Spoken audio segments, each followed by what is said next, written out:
కొత్త ద్రాక్షరసము, క్రొత్తది బయటికి వస్తుంది.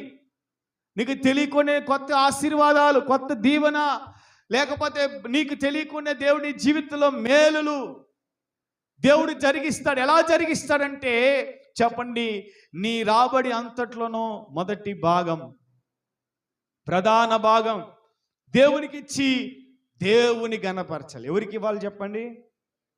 చెప్పండి, ఎవరికి ఇవ్వాలి? దేవునికి ఇవ్వాలి. దేవునికి ఇచ్చి దేవుని గణపరచాలి. అది ఎంత ఇస్తున్నామని ముఖ్యం కాదు, మనం ఎలా ఇస్తున్నాము, దేవునికి ఎలాగ ఇస్తున్నాము.